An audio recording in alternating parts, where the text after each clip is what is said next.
이재명 대표의 검찰의 소환 조사 12시간 만에 종료됐습니다. 여야는 이 대표 검찰 조사와 관련해서 강하게 충돌했습니다. 네, 한편 국민의힘에선 전대 출마설이 돌고 있는 나경원 전 의원 저출산 고령사회위원회 부위원장직 사의를 표명했죠. 관련 내용 포함해서 정치권 이슈들 최수영 시사평론가, 김성환 시사평론가 두 분과 함께 말씀 나눠보겠습니다. 어서 오십시오. 안녕하세요. 네, 성남FC 후원금 의혹과 관련해서 이재명 민주당 대표 검찰 출석해서 12시간 만에 귀가했습니다. 출석 당시에 지도부들도 총출동했는데 이번에 이렇게 이재명 대표가 출석해서 소환 조사받고 그리고 야당 지도부까지 총출동한 걸 두고 여야가 강하게 충돌했습니다. 어제 있었던 양당 원내대표의 발언 들어보고 본격적으로 대담 시작하겠습니다. 이재명 대표가 성남시장 재직 시절에 개인적으로 저지른 문제와 관계된 것인데 왜 민주당이 총출동해서 막고 이 위세를 부리는지 잘 모르겠습니다. 이것은 법의 문제이고 팩트의 문제이지 무슨 다수가 위세를 부려서 막고 할 수 있는 일이 아닙니다. 개인 이재명이 아닌 대통령 경쟁자이자 야당 대표 이재명에 대한 정치기획 보복 수사라고 규정을 하고 오늘 이 자리에 함께 온 것입니다. 오늘 검찰이 이미 답을 정해놓고 기소를 기정사실화해놓고 깨워 맞추기 식으로 가고 있습니다만은 향후 법정에서 진실은 반드시 가려질 것입니다. 네, 국민의힘은 왜 개인적인 문제를 당에서 나서느냐. 이재명 대표의 지도부 동행 강하게 비판을 했고요. 민주당은 검찰이 무리한 수사를 했다. 이렇게 맹비난하면서 총력 엄호에 나서고 있는 모습입니다.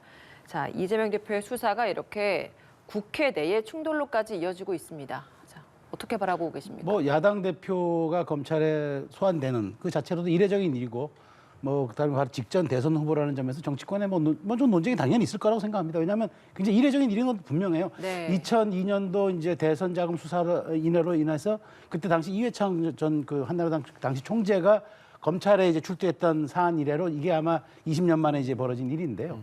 저는 뭐 이 부분에 대해서는 그 민주당이 사실 어저께 저렇게 굉장히 그 많은 사람들이 직결해서 저는 뭐 지지자들끼리 뭐 직결해서 서로 충돌한 건 그건 이해가 되지만 진짜 현역 의원 한 40명 가까이 가가지고 정말 그 거의 의원총회를 여는 급으로 그렇게 하는 모습에 대해서는 많은 국민들이 좀 부정적으로 봤을 거예요. 왜냐하면 2014년부터 16년까지 있었던 이재명 대표가 성남시장 재직하면서 당시 기업의 어떤 민원을 해결해주고 혹시 그 대가로 광고비를 유치한 것 아니냐 그 의혹에 대해서 조사하는 거고 그 과정에서 정진상 당시 이제 정책비서관이 영향력 행사했다는 그 나와서 공소장이 이렇게 돼 있어서 마지막 그 인허가권자, 최종 결정권자였던 이재명 당시 시장을 불러서 이제 조사하는 마지막 이제 퍼즐 맞추기 단계죠. 그렇기 때문에 저는 그냥 어떤 그 사안에 대해서 사실관계에 대해서 이재명 대표가 법조인으로서 이재명 대표도 법조인 아닙니까? 그리고 이제 공당의 대표로서 그냥 사실관계 소명만 하면 되는데 네. 저렇게까지 이제 많은 분들이 가가지고 마치 이제 이것이 내가 탄압받고 있습니다라는 그 모습을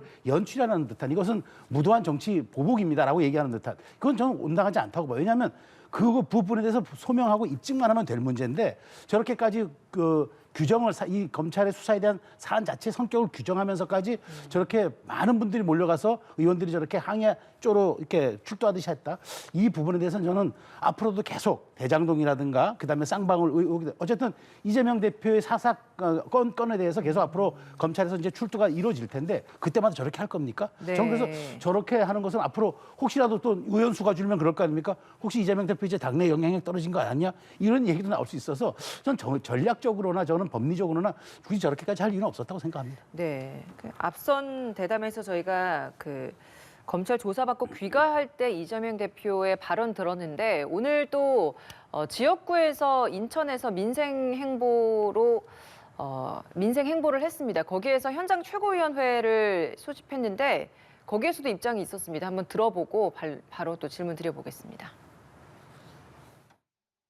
어제 정치검찰에 맞서서 당당하게 조사에 임하고 왔습니다. 주권자를 위한 성실한 노력을 범죄로 둔갑시키려는 검찰 정권의 폭력적인 왜곡, 조작 시도에 앞으로도 굴하지 않겠습니다. 당당하고 의연하게 저들의 야당 파괴 그리고 민주주의 파괴 시도를 분쇄하겠습니다. 검찰이 어떤 모략과 날조를 해도 결국 국민과 역사는 반드시 승리할 것입니다. 역사의 전진을 믿으면서 정부가 포기하다시피 하고 있는 민생 위기 극복에 전념하겠습니다. 정권의 폭정과 정권의 무도함에 국민과 함께 맞서 싸우겠습니다. 네, 바로 김성환 평론가께 질문 드려보겠습니다. 어제 그리고 오늘 이 대표의 발언 어떻게 보세요? 국민의힘에서는 뭐 조폭 같다 이렇게 또 표현하고 그러던데요. 국민의힘 대표가 만약에 검찰 소환 조사 받는다 그러면 국민의힘 의원들이 정권이 바뀌었다고 가정할 때요. 야당 대표로서 있을 때 야당 대표한테 이렇게 검찰이 소환 조사 뭐 소환 통보했을 때 그때는 어떻게 했었을 것인지 한번 물어보고 싶어요. 그냥 당대표 당신 개인적인 일이니까 나가서 조사 받으십시오 이렇게 얘기하겠습니까? 저는 그렇게 할 것 같지는 않아요. 이게 뭐 야당 대표가 아무리 그러니까 본인 스스로와 관련돼 있는 문제라 할지라도 제 검찰 수사가 공정하다고 생각하지 않잖아요. 특히 이제 민주당 지지자들이나 민주당 의원들 사이에서는 검찰 수사가 사실 이재명 대표를 겨냥하고 들어오는 수사라고 하는 의심을 갖고 있는 상황 아니겠습니까? 이런 상황에서 당대표 혼자 나가서 조사받으십시오. 누가 그렇게 하겠습니까? 그러면은 정당이라고 할 수가 없겠죠. 그러니까 어찌 보면 입장 바꿔놓고 보면 충분히 이해할 수 있을 만한 상황이다 이렇게 보이고요. 방금 전에 이재명 대표도 얘기했지만 이번 검찰 수사 받는 거가 하나의 저는 기점이 될 거라고 봐요. 이재명 대표가 그동안에 좀 위축돼 있다 이런 평가들이 당내에서도 있었거든요. 그러니까 검찰이 계속 수사하고 들어오는데 의제 설정이라든가 아니면 국정 운영하는 데 있어서 뭔가 야당으로서 제 역할을 못하고 있다. 리더십을 못 보여주고 있다고 하는 얘기들이 나왔는데 이제는 그렇게 하지 않겠다 이런 얘기를 공개적으로 천명한 것이랑 다름이 없다고 보이거든요. 그러니까 검찰이 앞으로도 계속 소환 통보를 할 것이고 또 기소하는 모습들이 계속 나타날 텐데 그럴 때마다 이전처럼 이재명 대표가 좀 어디 잘 모습이 보이지 않는다거나 이렇게 나오면은 아마 더 위축되거나 민주당이 당내 분란에 휩싸일 가능성이 더 높다 이렇게 아마 생각할 겁니다. 그러니까 앞으로는 좀 더 당당하게 싸우는 모습을 보이겠다. 그리고 단순히 검찰 수사에 끌려가는 게 아니라 뭐 민심 투어를 하든 어떤 방식이든 간에 뭐 지금 이제 선거구제 개편도 역시 마찬가지겠지만 의제 설정을 야당이 해가는 모습을 좀 보여주겠다. 그리고 윤석열 대통령도 얘기했지만 뭐 3대 개혁 지금 얘기하고 있잖아요. 그러니까 개혁을 하는 데 있어서도 야당이 좀 더 앞장서겠다. 이런 모습들로 나가지 않을까. 이번 검찰 조사가 아마 그 변곡점이 돼서 뭔가 분위기가 바뀔 가능성이 있다 이렇게 생각합니다. 예, 어제 출석 현장에 뭐 지도부 그리고 의원들의 모습도 많이 보였는데 단일 대우 대응하고 있고 이 부분이 야당 대표를 향한 어떤 대통령 경쟁자 이재명에게 그 보복 수사다 뭐 이런 입장을 밝히고는 있는데 사실 비명계를 중심으로는 그렇지 않은 의견들도 계속 나오고 있거든요. 뭐 조응천 의원이라든지 문희상 전 의장 그리고 박영선 의원 같은 경우는 좀 이 사법 리스크에 대해서 도의적인 유감 정도는 표명해야 하지 않냐 이런 목소리도 나오고 있는데 그 부분이 민주당에서 아예 또 배제될 수는 없지 않겠습니까? 어떻게 좀 조율을 맞춰 나갈 수 있을까요? 이건 뭐 조율하고의 문제가 아닐 거예요. 정치인들이 각자 생각을 얘기하는데 그게 뭐 조율하고 안 하고의 문제는 아닐 거 아니겠습니까? 그러니까 당이 어찌됐든 상황 인식 자체가 이재명 대표 아니고 민주당을 겨냥해서 수사가 온다고 하는 이런 인식을 대체적으로 공유하고 있다는 게 중요할 것 같고요. 그 인식을 공유하지 못하면 이재명 대표 지위가 흔들리게 될 것이고 당의 분란에 휩싸이게 되지 않겠습니까? 그러니까 지금은 그런 상황은 아니다 이렇게 봐야 될 것 같고요. 박영선 전 의원 말씀하셨지만 지난번에도 이제 그런 지적 나왔는데 뭐 그런 지적에 대해서는 이재명 대표도 귀담아 들을 필요는 있다. 그러니까 지금 앞서 제가 말씀드렸던 것처럼 이재명 대표의 태도가 바뀌고 있다 이렇게 말씀드렸잖아요. 그것도 또한 주변의 의견을 아마 수렴한 결과일 거예요. 그런 것처럼 당내에서 그런 다양한 의견이 나오는 것들에 귀를 열어둘 필요가 있다 이렇게 보이고요. 네. 그런 식으로 따지면은 지금 국민의힘에서 전당대회 할 때 윤심 말고는 뻥끗하지도 못하는 그런 분위기하고 너무 비교되는 거 아닙니까? 최소한 민주당에서는 뭐 그걸 가지고 잘못됐다, 잘됐다 이런 논쟁이라기보다는 다양한 의견이 나오는 방향으로 나가는 게 맞지 않나 이렇게 생각합니다.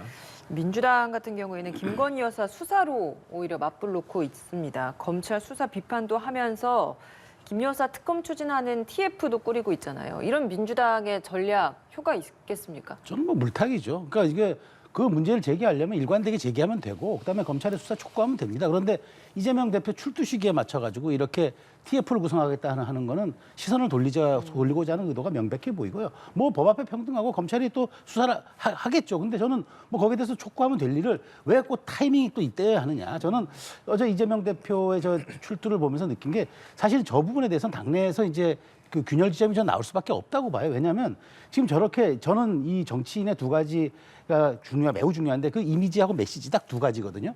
저렇게 이제 이재명 대표가 저렇게 많은 의원들과 함께 가가지고 위풍당당하게 저렇게 야당 탄압받는 이미지 보이면서 난 이건 정치 탄압이라 얘기하는데 이 사안 자체야말로 정말 그 형법 130조가 얘기한 뇌물죄에 대해서 저는 분명하다 봅니다. 그러니까 이 뇌물죄의 정의는 그렇습니다.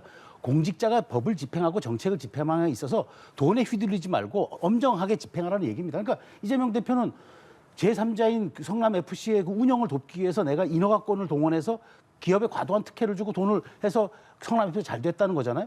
그런데 그러면 그 기업은 과도한 혜택을 얻었어요. 근데 본인은 거기에 대해서 돈에 의해서 정책을 집행한 거 아닙니까? 인허가를 해준 거 아닙니까? 그러니까 여기에 대해서 이제 검찰이 그 죄에서 당신의 여기에 얼마만큼 영향을 끼쳤는가를 묻겠다는 건데 저렇게 우르르 가가지고 마치 이것이 야당 탄압이고 지금 오늘 얘기한 대로 조작 시도고 검찰이 폭력적 왜곡이고 이렇게 얘기한다면 누가 동의하겠습니까? 저는 그래서 이건 분리대응하는 게 맞다. 당에서도 그 얘기가 나오는 건 당연한 거고 이렇게 한꺼번에 다 대응을 해버리면 나중에 출구 전략 짜기도 어려워요. 앞으로 예. 사사건건 대장동 쌍방울 할 때마다 이렇게 할 겁니까? 이런 점에서 저는 이재명 대표의 저렇게 야당 탄압 프레임 혹은 당에서 이렇게 다양한 목소리가 나온 데 대해서 일부 의견이다 얘기하는 거 저는 좀 동의하기 어렵습니다. 알겠습니다. 권력을 가지고 있을 때는요, 권력을 예. 행사하는 데 있어서 신중해야 해요. 검찰 스스로가 수사하고 있다고 누가 믿고 있습니까? 제가 볼 때는 그렇게 믿고 있는 국민은 그렇게 많지 않다고 생각하거든요. 그러니까 예를 하나 들어볼게요. 지금 말씀하셨으니까 김건희 여사 지난 대선 기간 동안에 그 대국민 사과를 한 적이 있었잖아요.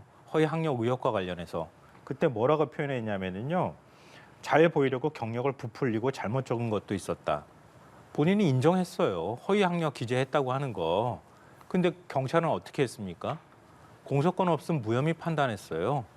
근데 이재명 대표 아들 성매매 의혹과 관련해서 경찰이 무혐의 판단하니까 검찰이 어떻게 했습니까? 재수사 지시 네, 된 맞습니다. 상황이죠 지금. 어떻게 야당 수사한 것만 이렇게 재수사 지시합니까? 이재명 대표 성남FC 의혹과 관련해서도 똑같았잖아요.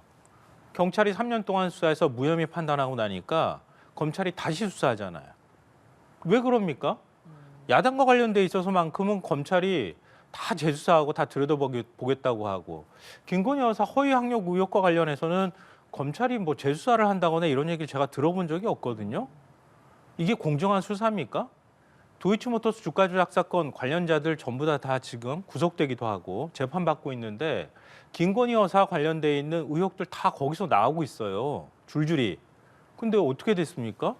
검찰은 판단 안 해요. 이게 어떻게 공정한 수사입니까? 공정하지 않다고 국민들이 보고 있잖아요. 근데 그런 부분에 있어서 그건 난 모른다 그러고 지금 가고 있는 거 아닙니까? 최소한 그러면은 이재명 대표가 개인 비리다 이렇게 규정하고 수사 당당히 받으라고 얘기할 거면 다른 수사도 검찰이 당당하게 수사를 해야죠. 알겠습니다. 최소한 그래야 되는 거 아닙니까? 이 사안에 대해서 짧게 말씀드리면 예. 이 사안은 문재인 정부 당시 경찰이 불송치 결정을 내린 거 혐의 없음이 아니고 사실은 죄가 없다고 한 게 아니라 송치를 안 하겠다 한 거예요. 그래서 검찰이 보고 이거 안 된다 재수사 지시한 거예요. 이게 문재인 정부 때 이루어진 거예요. 이게 작년 2월입니다. 그러니까 대선 정권 바뀌기 전이에요. 그래서 그 성남지청장이 이거 못 하겠다고 하니까 차장 검사가 사표 내고 나온 거 아닙니까? 항의하면서. 그래서 조사를 시작을 한 거고 그래서 이것이 마치 이것이 검찰 수뇌부에서 조직적으로 이 사안을 가지고 이재명 대표를 탄압하기 위해서 한 게 아니라 지난해 2월에 자체적으로 성남지청에서 조사해가지고 보니까 검찰의 수사가 서면 조사밖에 안 했어요. 그래서 이건 이렇게 해서 안 된다. 해서 정식 조사를 해가지고 하니까 다시 모든 보강 수사를 해가지고 검찰이 다시 수사를 받아보니 이건 기소해야 되겠다 해서 기소가 된 거 아닙니까? 근데 저는 이 자체를 놓고 왜 이 정부 들어서 검찰이 야당 대표에 대해서 과도하게 탄압을 하고 표적 수사를 한다. 그 논리가 안 맞는 거죠. 문재인 정부 당시에 있었던 일이고 그때 다시 재수사가 된 거예요. 그렇기 때문에 저는 이 부분에 대해서 마치 이제 이것이 이재명 대표를 특정하게 겨냥해서 검찰 수사를 시작했다? 이건 사실 앞뒤가 안 맞는 얘기죠. 예. 근데 지금 뭐 언제까지 문재인 정부 탓할 거예요? 아니 탓이 아니라 저는 사실관계를 아마 말씀드린 다음 거잖아요. 정부 때는 윤석열 정부에서 수사 제대로 못했기 때문에 김건희 여사 다시 수사하자고 얘기할지도 몰라요. 그렇게 얘기하면 안 되고요. 그러면 지금 윤석열 정부 경찰에서 판단한 건 다 옳은 겁니까? 다 아니, 옳아서 여당과 관련된 지금의 얘기를 하는 게 아니고 이재명 대표의 수사가 이 정부의 검찰이 수사한 게 아니고 저는 그 당시 경찰이 수사한 것을 못 믿겠다고 문재인 정부 당시에 검찰이 다시 재수사 지시해서 봐서 기소한 거예요. 그러니까 이걸 가지고 지금 시점과 저는 연관하는 거는 조금 저는 무리가 있다고 봅니다. 아니 그러니까요. 제가 말씀드린 게 그거 아닙니까? 윤석열 정부에서 경찰이 수사한 거는 그건 아주 잘한 수사이기 때문에 검찰은 재수사 요청 안 해도 되는 거고 문재인 정부에서 했던 거는 다 잘못된 거니까 그건 재수사 요청을 해야 되는 거고 다시 재수사해야 되는 거라고 지금 얘기를 하시는데요. 하나만 제가 예를 들어서 말씀드릴게요. 김은혜 홍보수석 지난번에 지방선거 때 경기도지사 나왔는데요. 공직선거법상 재산 허위 신고가 그건 당선 무효형입니다. 대부분 그렇게 나와요. 16억 원을 재산을 제대로 신고 안 했어요. 선거 날 공고문까지 붙었어요. 근데 경찰이 어떤 판단 내렸습니까? 어떻게 내렸습니까? 무혐의 판단했어요. 그거 상식적으로 봐도 말이 안 되는 건데 왜 검찰은 재수사 안 합니까? 그거에 대해서? 알겠습니다. 왜 그냥 넘어갑니까? 예, 그 이야기까지 하면 너무 멀리 갈 것 같은데요. 어쨌든 정리를 하면 어떤 사안이든 수사가 미흡했다라고 판단이 되면 검찰은 재수사 지시를 내릴 수 있다. 들여다봐야 한다. 이런 데는 두 분 다 공감을 하시는 것 같은데 다만 또 다른 의혹이 있는 다른 수사들도 있다면 그건 역시도 공정하게 들여다봐야 한다라는 데 있어서는 지금 그 부분을 좀 저도 강조를 하시는 것 동의합니다. 같습니다. 네, 그래서 제가 예. 신중하게 권력을 행사할 필요가 있다고 말씀드리는 거 아니에요. 알겠습니다. 최소한 이쪽이 잘못됐다고 말할 거면 이쪽도 잘못된 것에 대해서 수사를 해야 법 그게 앞에 공정하다고 법 앞에 생각하는 거 모두가 다 아닙니까? 평등해야 하는 건 분명한 네. 원칙입니다. 알겠습니다. 예. 자, 이번에는 국민의힘 전당대회 이야기해 보겠습니다. 국민의힘 전당대회가 정말 한 치 앞을 내다보기 점점 더 어려워지는 게 아닌가라는 생각이 듭니다. 나경원 전 의원 전대 출마 여부 가장 큰 변수다라는 이야기는 하고 있는데 어제 또 나 전 의원이 지금 이 저출산 고령사회위원회 부위원장직을 맡고 있는데 사의를 표명했습니다. 사의 표명한 배경을 두고도 뭐 많은 해석은 있습니다만 이 사의 표명 관련된 이야기가 또 보도가 된 후에 대통령실과 나 전 의원 간에 또 다른 의견 차가 있었습니다. 일단 나 전 의원 어떤 입장을 내놓고 있는지 한번 들어보시죠. 사실 이제 그 관련돼서 여러 가지 심려를 끼쳐드렸기 때문에 사의를 표명했습니다. 대통령실에서는 사의를 받은 적이 없다 이렇게 말하는데요. 어떤 형식으로 요구한 적이 저희가 두 가지 방법으로 사의를 표명했고요. 문자와 유선으로 사의를 표명했습니다. 예. 대통령실에서는 어떤 반응을 보였을까요? 아직 제가 공식적으로 입장을 받은 것은 없습니다. 아니 대통령께서 사의 표명하셔서 반려하신다면은 글쎄 아직 가정에 대해서는 그렇게 말씀하시는 게 맞지 않고요. 저는 뭐 심려를 끼쳐드렸기 때문에 사의를 표명했습니다. 예. 출마 결정은 그 기한은 좀 언제쯤으로 보고 계세요? 글쎄 뭐 정치라는 것이 여러 가지 상황이 많이 변하니까요. 조금 더 고민해 보겠습니다. 사흘 전에는 좀 결심하신다고 보면 될까요? 네, 그렇게 하죠. 아이고. 네, 이게 뭐 저출산 고령사위원회 부위원장직 사의를 표명했다 이 이야기가 나오고 나서 대통령실에서는 오히려 전달받지 못했다 이런 입장이 나오면서 뭐가 진실이냐라는 이야기가 있었고 여기에서 이제 기자들이 질문을 하니까 조금 전 보신 것 같은 대답이 나온 겁니다. 자, 이 사안은 서로 왜 어떤 이유 때문에 이렇게 입장 차가 있는 겁니까? 글쎄 저는 저렇게 어쨌든 대통령이 위원장인 정부 조직 아닙니까? 바로 이제 부위원장이면 뭐 본인은 뭐 처음에는 부총리급이라 얘기하고 장관급이라 어쨌든 장관급의 의전을 받는 건 분명한데 저런 자리를 본인이 뭐 유선상 혹은 문자로 조금 너무 가벼워 보이지 않나요? 저는 그렇게 생각합니다. 저렇게 어쨌든 대통령이 직접 임명한 자리고 대통령 직속 기구의 그거라면은 충분하게 그만두는 데 대한 이유를 가지고 최소한 뭐 문서화한다거나 해가지고 정식으로 전달하는 게 맞지 문자로 사의를 통보한다? 저는 뭐 물론 그것이 대통령이 참모에게 보고를 했다고 하는데 어쨌든 거기서 정식이 아니었기 때문에 나는 뭐 못 받았다고 저는 얘기할 수도 있다고 봅니다. 네. 저는 어쨌든 나경원 의원이 저는 지금 그 부총리든 장관급이든 저렇게 중요한 직책을 가지고 당의 모든 행사에 지금 사실 다니고 있잖아요. 저는 저거는 좀 온당치 않다고 봐요.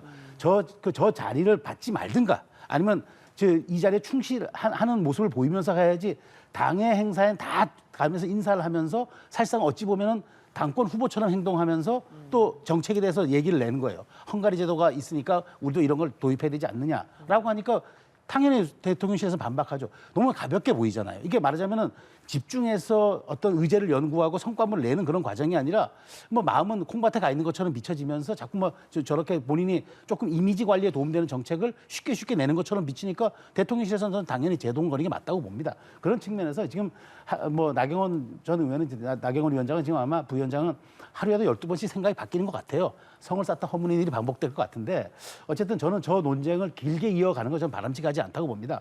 당권 주자로 나갈 거면 명쾌하게 정리하든지 아니면 대통령이 왜 내가 이직을 다시 수행 못하는지에 대해서 명쾌하게 그러면 논리적으로 설명해서 사의를 표명하고 정식으로 뭐 인준을 받든지 뭐 어쨌든 지금 선택의 시간이 왔는데 저는 더 미루는 거는 본인을 위해서나 당을 위해서나 대통령을 위해서나 도움이 안 된다고 봅니다. 그러면 저렇게 사의 표명한 게 전당대회 출마를 위해서 사의 표명한 거라고 보시는 겁니까?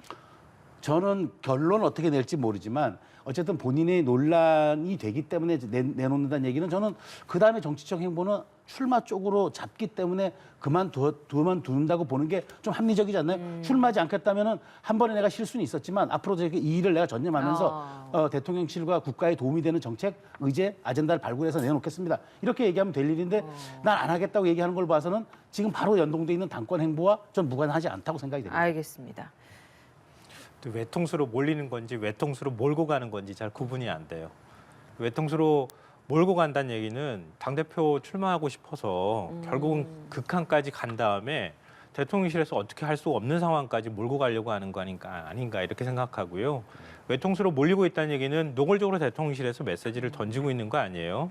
너무 욕심이 지나친 거 아니야부터 시작해서 방금 전에 말씀하셨던 것처럼 이렇게 신호를 줬으면 다 알아들었어야 하는데 그거 못 알아듣고 계속 나오겠다고 얘기하는 게 이게 맞느냐 뭐 이런 두 가지가 다 지금 교차하고 있는 거 아닌가 이렇게 생각하는데요. 저 정치가 자꾸 퇴행하는 것 같아요. 제가 볼 때는 아마 많은 분들이 2016년 총선 직전에 있었던 일들이 떠오를 거예요. 이른바 배신의 정치 얘기 나오잖아요. 당장 그때 일이 떠오를 수밖에 없어요.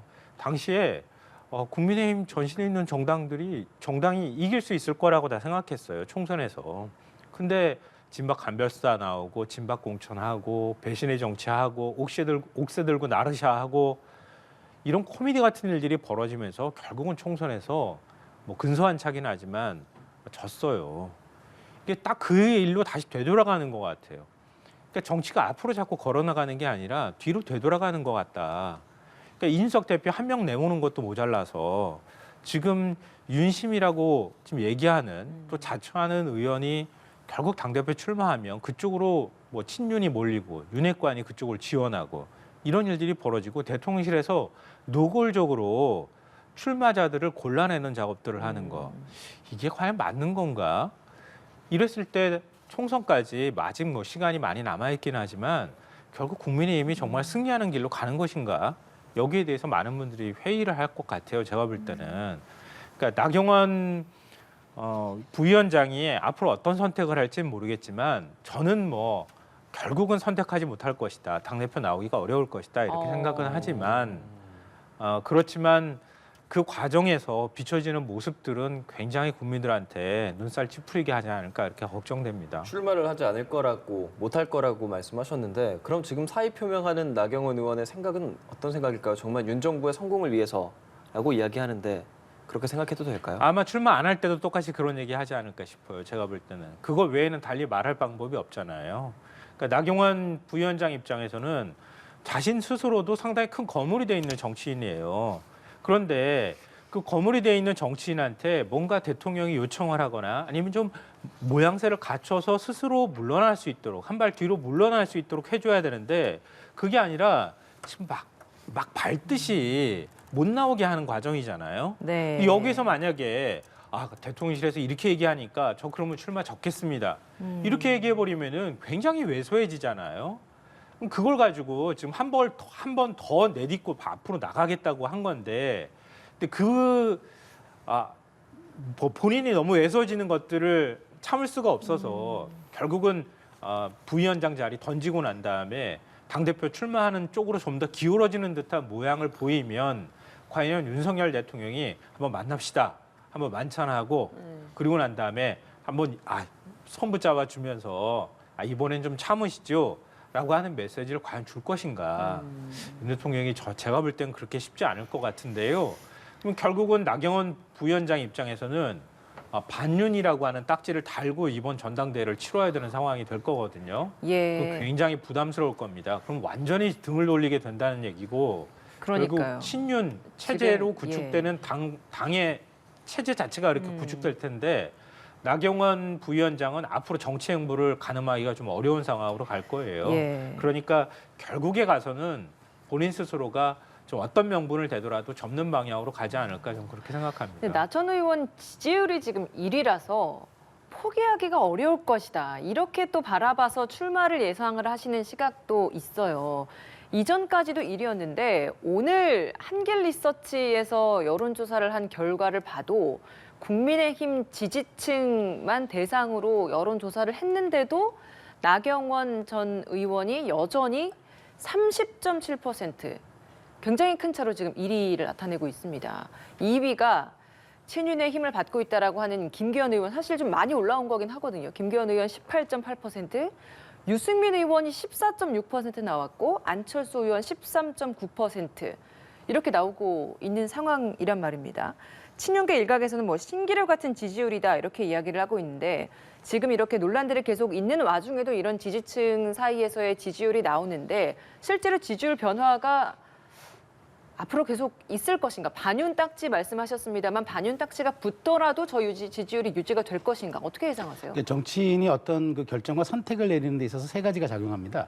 명분, 그다음에 동력, 그다음에 여론이거든요. 저는 나경원 전 의원이 일단 명분에서는 좀 약해요. 왜냐하면 제가 좀 전에 말씀드렸지만 정말 당권에 도전 의지가 있었다면 이미 이거는 작년 가을부터 있었던 일이라면 저걸 대통령께서 저걸 직을 제안하더라도 저는 정치 행보가 있습니다. 받지 말았어야죠.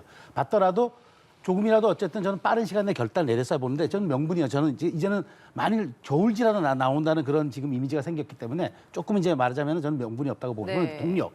최근에 이제 여러 가지 언론 보도를 종합하면은 어쨌든 지금 당내 주류들을 말리고 있는 거잖아요. 좀 말하자면은 출마 안 하는 게 좋겠다. 그러면서 좀 약간 이게 대통령실에서 성명까지 내가지고 반박하는 일까지 벌어졌어요. 좀 상처를 입었어요. 예. 그래서 동력도 좀 많이 없다고 봐요. 다만 지금 나경원 전 의원이 믿는 게 아마 여론인 것 같아요. 저 수치인데 저는 저 수치는 노출 이펙트라고 생각합니다. 그러니까 나경원 전 의원이 굉장히 지금 요즘 많이 이슈의 중심. 사실 요즘에 주요 뉴스를 지금 저희가 이게 의제로 다루고 있지만 이렇게 국민의힘 내부에서는 나경원 의원 출마 이슈가 가장 지금 핫한 이슈가란 말이죠. 예. 그러다 보니까 노출 이펙트가 노출 효과가 있어가지고 상당 부분 국민의힘 지지층에 좀 관심을 끄는 건 있는데 저는 요거는 링에 올라오기 전까지 효과라고 생각합니다.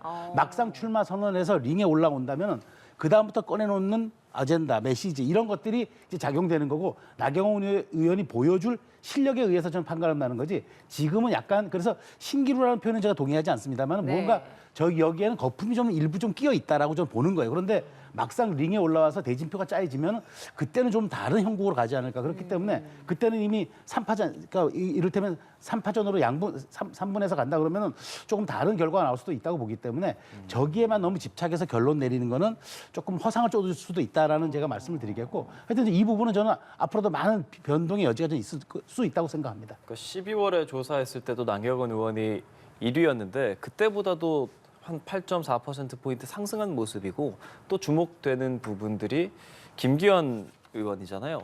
그러니까 노출 이슈라고 이야기하는데 김기현 의원도 그렇고 나경원 전 의원도 그렇고 8%에서 거의 10% 가까이까지 지지율이 오르고 있거든요. 그냥 노출 이슈 이 정도로 봐도 되겠습니까?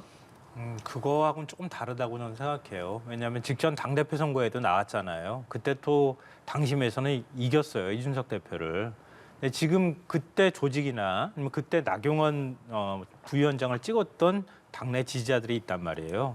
그런 사람들 입장에서는 나경원 부위원장이 가장 당대표로서 적합하다고 할 가능성이 여전히 있다고 생각하고요. 일종의 잔상 효과 같은 것들이 있는 거고요.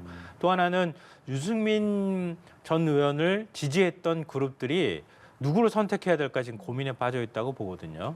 그러니까 유 전 의원을 지지했던 층들이 일부분 나경원 부위원장 쪽으로 옮겨갔을 가능성도 있다. 그러니까 오히려 시간이 갈수록 조금 더 지지율이 올라가는 현상이 나오는 거 아닌가 이렇게 생각되는데요. 그러니까 문제는 김기현 의원하고 뭐 안철수 의원일 거예요. 근데 김기현 의원은 진짜 윤심을 얻었다고 하면요, 지금과 같이 선거운동하면 안 돼요. 그러니까 더 지지율을 끌어올리겠다고 하면요, 어느 정도 막 이른바 윤심파리만을 가지고 진짜 모든 걸 다 승부를 거는 것처럼 해버리면은 저는 국민의힘 지지자들 가운데서도 뭐 수도권 젊은층 계속 얘기가 나오지만 그래도 대통령실의 이중대처럼 되는 건 바라지 않는 지지자들이 꽤 많을 거라고 봐요. 그런 지지자들 입장에서는 윤석열 대통령을 적절하게 견제하면서 좀 건강하게 당정 관계를 유지해 나가길 바라는 층도 꽤 있다고 생각하거든요. 근데 그런 층의 여론이 지금 싹 사라져 버렸잖아요. 그러니까 그런 사람들은 누군가 나를 대변해 주길 바라는데 지금 대변을 못 해주고 있잖아요. 근데 윤심을 얻었다고 하는데 김기현 의원 지지율은 별로 변동이 없어요. 그건 김기현 의원이 유념해야 될 부분이라고 보고요. 안철수 의원의 경우에는 결국은 당 사람이라고 인식하지 않는 측면이 있는데 이걸 그러면 어떻게 극복할 거냐, 이걸 지금 숙제로 안고 있는 거 아닌가 싶어요. 그러니까 나경원 부위원장이 결국 뭐 출마를 선택할지 안 할지 모르겠지만 네. 그 나경원 부위원장이 출마 선택 여부에 따라서 지금 전대구도가 완전히 출렁거리게 되는 이런 상황으로 내몰리는 것. 이건 다른 후보들도 유념해야 될 부분이 아닐까 싶습니다. 예, 이 나경원 변수가 다른 후보군들에게 유불리가 어떻게 작용할 것인가. 평론가들 두 분께서는 어떻게 분석하고 계신가. 이 부분에서 김성한 평론가께서 일부 얘기를 해주셨는데 사실 나 전 의원이 출마를 하면 김기현 의원이 친윤표가 분화될 것이다 이런 전망이 있었는데 이젠 그게 완전히 바뀌어서 오히려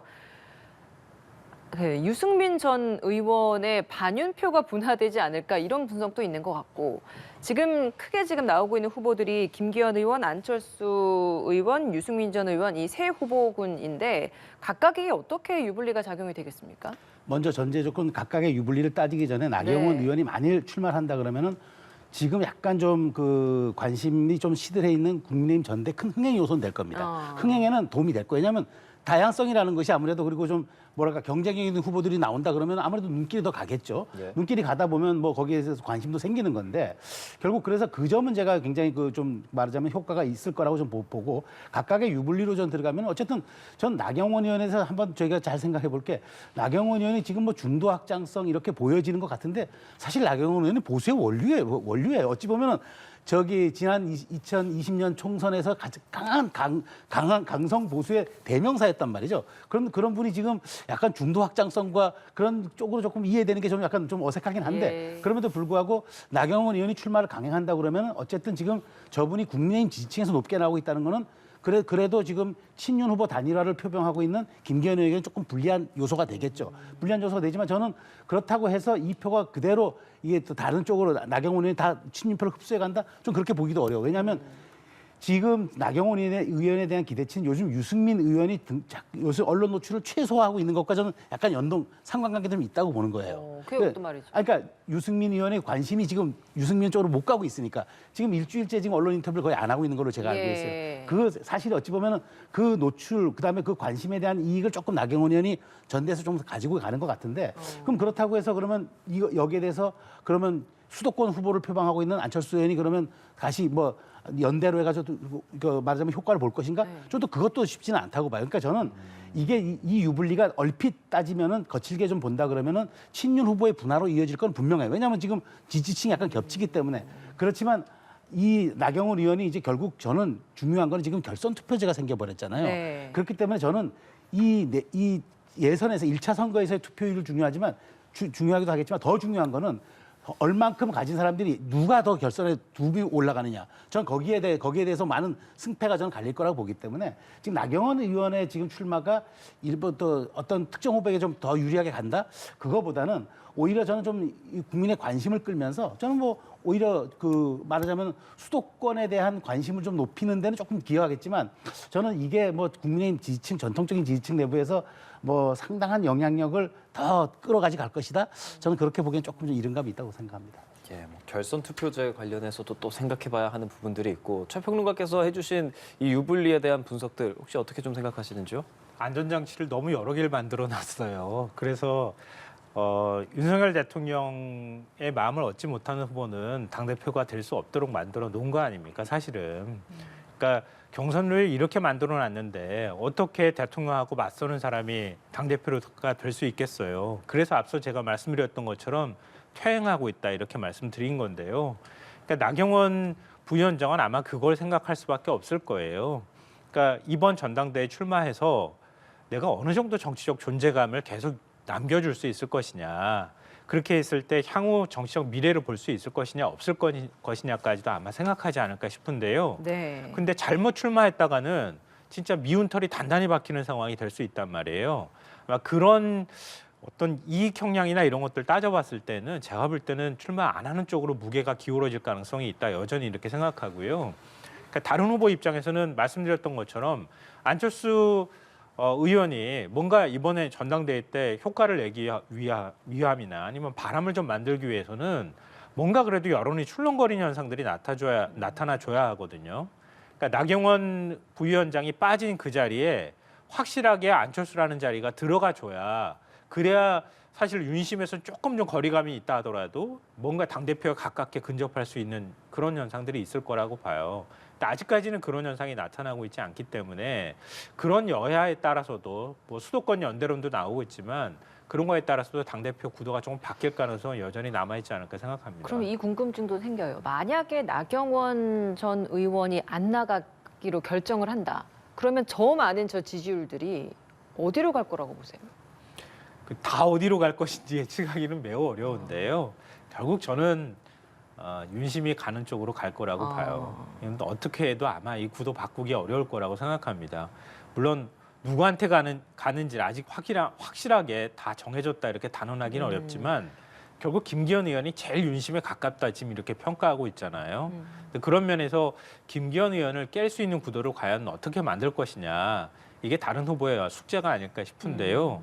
근데 결선 투표까지 갔을 때 예를 들어서 아니 윤심이 나한테 있고 윤핵관도 다 나한테 있다고 얘기를 하는데 그래도 국민의힘의 미래를 위해서 그거 무시할 거야. 이렇게 권리당원들이 과연 그렇게 판단할까요?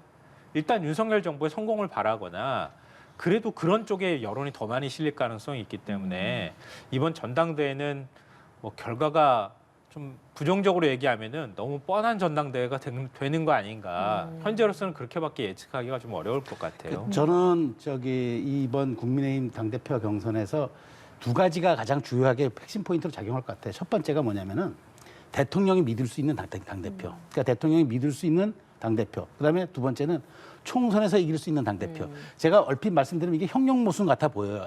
양쪽의 두 가지 가치가 조금 이게 교집합이 있다기보다는 약간 충돌되는 지점이 있어 보이긴 하지만 저는 그럼에도 불구하고 이 두 가지를 어떻게 믹싱해서 잘 내는 후보가 저는 이제 그 당원들의 마음을 잡을 수 있을 거라고 봐요. 그러니까 나경원 의원의 지금 나오는 저 수치가 이 두 가지 요건을 충족시키는 후보 쪽으로 갈 겁니다. 왜냐하면 저는 더더군다나 이제 3월 전대잖아요. 그러면 3월이면은 총선이 이제 1년 남은 상태예요. 그러면 여러 당협위원장들 많은 분들이 이 고민할 거예요. 우리 이제 저분을 간판으로 총선을 치르는구나. 네. 그러면 대통령이 믿고 당이 1년 동안 혼연일체가 되는 것도 당과 정부가 혼연일체가 되는 것도 중요하지만 과연 우리 총선을 어떻게 책임져 줄 대표일까? 그래서 저는 왜냐하면 우리가 이런 말을 혹시 정치권의 말이 있지 않습니까? 총선 앞엔 장사 없다. 그러니까 그런 것들이 아마 지금은 1월 상황에서는 여러 가지 혼재된 구도 속에서 여러 가지가 지금 보이지만 2월 가고 후보 간 토론회 거치고 그다음에 이제 컷오프 되고 결선 투표 제 눈앞에 보이는 순간부터는 이 두 가지 대통령이 믿을 수 있는 당대표 그다음에 총선에서 이길 수 있는 당대표 믿을 수도 있고 이길 수도 있는 후보 이 두 가지 요건을 충족시키는 후보를 찾는데 아마 국민의힘 당원들이 좀 관심을 집중하지 않을까 싶어요. 저는 그렇게 할 것 같지는 않아요. 대통령이 믿을 수 있는 당대표가 뭐 그러니까 되기를 먼저 아마 되겠죠, 대통령실에서는 저는. 바라고 있을 거라고 보고요. 그러니까 윤석열 대통령 그동안에 우리가 겪었잖아요. 정치인이 되고 난 다음에 윤석열 대통령이 보였던 모습들 아마 많은 분들이 기억하실 거예요. 제가 볼 때는 검사를 지내면서 권력 투쟁만 열심히 한 거 아닌가 이렇게 생각하는데요. 권력 투쟁에 굉장히 능해요. 그러니까 내가 믿거나 나를 바라보는 사람 아니면은 용납을 못하는 거예요 지금. 그러니까 지금 국민의힘이 이런 혼란에 빠지는 거거든요.